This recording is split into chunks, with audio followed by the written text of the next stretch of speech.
Good afternoon and a warm welcome back to what is a very warm Motorland Aragon circuit in eastern Spain. You join us for what is always a very important 60-minute practice session for MotoGP coming up next ahead of the 8th round of 2025, the GoPro Grand Prix of Aragon.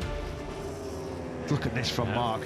First flying lap on a brand new soft rear tyre. That's on himself. And he's just mullering the field. He's already 4 tenths clear. Well, this is going to be, well, it'll easily be a 46, won't it? It'll easily be the best time of the day so far. Yeah, he's half a second up on his own personal best, because this might be a 46.6 from Marquez as he crosses the line now. 146.397. He has just destroyed the field. 1.1 seconds he is now clear of the chasing pack. He's the only rider so far on day one that's been able to lap in the 46s. Nobody else is getting him close. Alex up into second, and he becomes just the second rider of the day to find a lap in the 46s. So top job by Alex, a 146.907. The problem is that's still over half a second behind Mark. Marc Marquez quickest once again. It's 2 out of 2 on Friday. His advantage was cut to just 2 tenths of a second in the end by his younger brother Alex. Pedro Acosta has gone up into second place. This has been probably one of the better Fridays so far of a rather problematic 2025 for the 20-year-old Spaniard. Good lap, good time to follow Maverick. A 147.634. We've not said this too often, have we, so far in 2025? 2 KTMs on a Friday afternoon inside the top 3. Heading out there, Brad Binder's potentially looking to latch on. They're probably thinking, well, there's no point in following Mark because you can't keep up with him anyway. Yeah, you'll be able to follow him for 2 corners, and then he's a red speck up in the distance. Binder's currently 12th, incidentally, on the 33 KTM.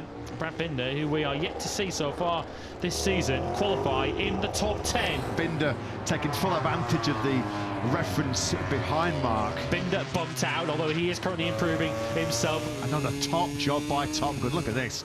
Third quickest by Vinales. Stunning performance once again. As we've seen so often this year, he will be our top KTM. The first time 3 KTM have gone directly through to Q2 since Catalonia in 2024. Vinales third, Acosta 5th, and a first automatic Q2 of the season for Brad Binder. This looks like our first fully flaked time attack, doesn't it, from Mir on the factory Honda. He's dropped down to a new medium front tyre, a nice new shiny soft rear tyre. So Mir then fires in at 147.769, which rockets him up into P7. Mir up to 6th. He's now the top Honda at the moment. Here comes Joan Mir. This should be second if he can keep this going. It's third in the end. Zarco making a big push as well for the top 10. On the LCR Honda, over the line he goes. P5 for number 5. That's more like him from Zarco. A 47 flat. Joan Mir, who I have to say really excelled again, didn't he, on the factory Honda. That's impressive by Mir, really impressive. 4th, and he goes directly through to Q2. Behaves very differently as Quartararo was nearly fired over the top as he lifted himself out of the final corner and lifted himself off the top of his Yamaha. Quartararo currently in 15th place. Oh, he's lost it, yeah, again, another problem. Just losing the rear as he was on the sort of side of the tyre there, coming out of the reverse corkscrew. Every time he tries to push, he loses his grip. To the top 10, and that is the story of Quartararo's afternoon. Once again, out of 10, that Yamaha will not cooperate, and Quartararo stays 16th. It's been an absolute catastrophe session for Quartararo so far. Well, this is it. This is his last lap of the session. 17th at the moment. Oh, he's made a mistake somewhere. Something happened to him in sector 3. Surely it's not 10 again. So this is game over, isn't it, for Fabio Quartararo? It has been a brutal Friday for the Frenchman. You can't sugarcoat it.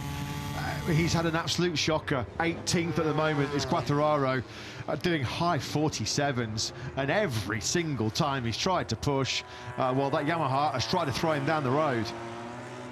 Friday best from Bez, a 147.222. He's surely now safely through into Q2. Bez up to 4. Bezzecchi downwards. They're still potentially in need of an improvement to be absolutely sure of a place in the top 10. Marco Bezzecchi, our Silverstone winner, who's now pretty precarious, 10th, and in no position to defend from Aldeguer and Miller, who are both going quickly. Over the line, Aldeguer goes, he is. Aldeguer with a brilliant late charge. 147.1 from the Spaniard, and that has put Silverstone winner Marco Bezzecchi down in 11th place. By 9 thousandths of a second.